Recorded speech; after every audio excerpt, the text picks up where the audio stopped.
Alors, je suis en compagnie du fondateur de la Cyber Task Force, qui est un groupe composé de parlementaires, hauts fonctionnaires, d'experts en cyberdéfense et cybersécurité, et qui s'est retrouvé à la tête de l'organisation d'un match de foot caritatif. Bonjour Sébastien Garnaud. Hier soir, on a vu effectivement des personnalités se regrouper autour d'un sujet, la protection des mineurs sur Internet. C'est une opération en fait qui met en avant les travaux, les actions de l'association e-Enfance qui opère ce numéro court, le 3018. Comment vous avez fait ce lien, vous, Cyber Task Force, spécialiste de la cybersécurité, avec l'association e-Enfance? Le numérique. Dans les deux cas, ce sont les enfants qui sont sur les réseaux. Et nous aussi, quelque part, sur la cyber, on parle de réseaux. Ce n'est pas tout à fait les mêmes. D'un côté, c'est les réseaux sociaux, de l'autre, c'est les réseaux d'information. Mais on s'est dit qu'il y avait, dans les deux cas, une approche des usages à avoir. Et donc, quand je suis allé voir e-Enfance et que je leur ai proposé cette initiative un peu folle, parce que le match de foot, c'est pareil. Pourquoi du sport et pourquoi le foot? Très inclusif. Ils ont tout de suite dit oui. Et on a mobilisé sur la protection des enfants. Et mine de rien, à un moment ou à un autre, s'il y a la photo d'un adolescent qui fuite, il y a forcément eu un sujet de cybersécurité aussi. Donc ça permet de créer une approche un peu plus globale de la sécurité numérique. Parce qu'aujourd'hui, vous pensez que ça reste quand même deux mondes qui ne se parlent pas forcément facilement? Complètement. Complètement, parce que la cyber, ce sont les ingénieurs, c'est très tech, c'est très expert. Le numérique et les usages des enfants, c'est les réseaux sociaux, c'est la vie de tous les jours, c'est le citoyen finalement.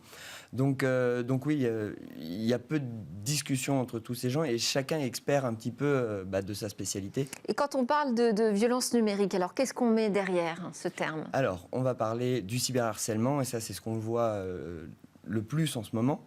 Mais il y a aussi la pédopornographie. Il y a un peu plus, de manière un peu plus experte aussi, les questions de vie privée des adolescents qui fuitent dans les cours d'école, qui ne donnent pas forcément lieu à du cyberharcèlement, mais on s'échange des photos, les photos de la copine ou du copain. Bon, voilà, donc ces violences-là entre eux, et puis aussi avec des adultes qui, eux, ont une approche de leur sexualité, par exemple, ou tout simplement de leur...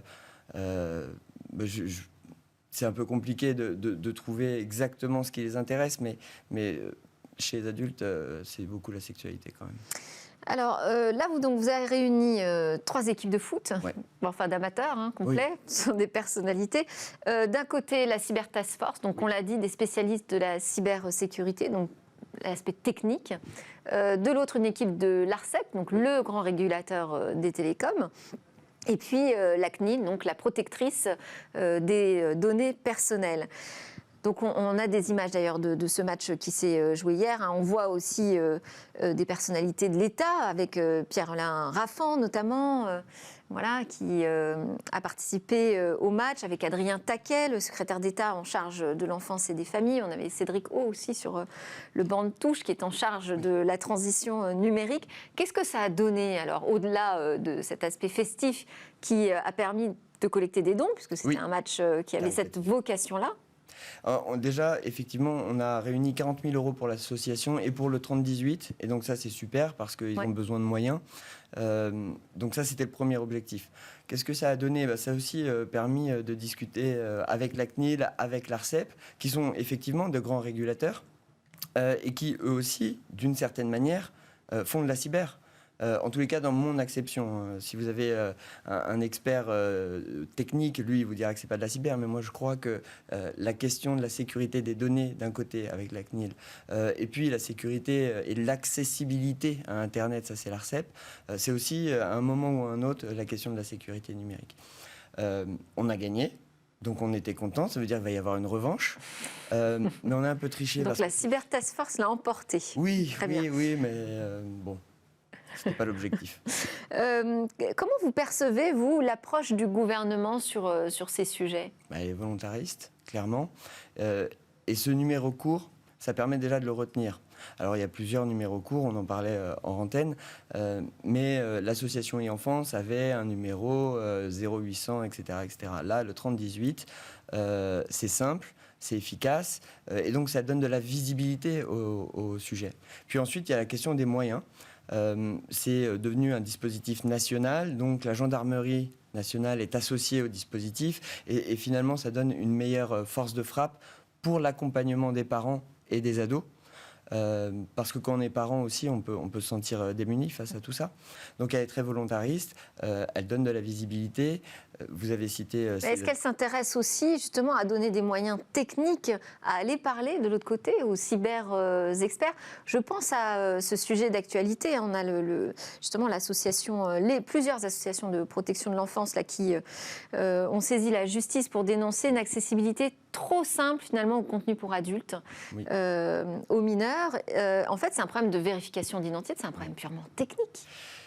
Oui, c'est très technique. Parce que là, on parle d'une loi qui pourrait émerger, mais c'est un souci technique avant tout. C'est d'abord un souci. Trouver une solution. Oui, mais le sujet de l'identité numérique se pose à peu près partout et on n'a pas résolu la question de la sécurité de l'identité numérique. J'en parlais avec un de vos collègues qui est très connu, Marc Ris, sur ces sujets-là, qui suit de très près cette affaire qui oppose, en tous les cas, qui parle de l'accessibilité à la pornographie. La loi, je ne sais pas si c'est le bon outil. Je crois qu'à un moment, l'éducation, c'est quand même la base. Et c'est tout l'enjeu d'e-enfance. Et techniquement, lorsqu'on pourra voter en ligne grâce à une identité numérique, alors à ce moment-là, elle sera fiable et on pourra potentiellement la mettre à disposition des ados. On traite l'enfant du temps. Mais là-dessus, on avance vraiment très lentement sur l'identité numérique. Alors là, vous parlez du vote aux élections, alors on n'y est pas du tout. Non, on n'y est pas. On n'y est pas. Il y a France Connect. On tâtonne. C'est clairement, on tâtonne sur. Et pour l'instant, ce ne sont pas des solutions qui s'adressent aux mineurs. Non, jamais. Jamais, mais parce qu'elle n'est pas envisagée comme un outil de citoyenneté, l'identité numérique. Elle est envisagée comme un outil de contrôle. Oui. C'est peut-être là où il y aurait un biais à changer sur l'approche. Alors, il y a aussi la question de l'accompagnement de tous ceux qui travaillent derrière, en fait, les associations d'e-enfance, les protections contre les contenus pédopornographiques. Moi, j'avais reçu en plateau Point de Contact. Ce sont des équipes qui sont soumises à des contenus vraiment très choquants, très violents et qu'il faut accompagner. Est-ce que ça a été un sujet aussi qui était abordé hier soir? Non, hier soir, on n'a pas parlé. C'était pas un colloque. Oui. Donc on n'a pas traité le sujet. Par contre, j'ai vu Anne Souvira et Point de Contact au FIC. Et on a parlé de ce sujet, effectivement. Et vraisemblablement, même les agents qui travaillent peuvent être dans des situations post-traumatiques. Oui.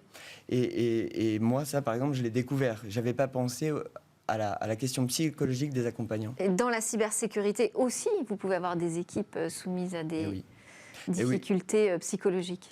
Et ça, c'est très nouveau.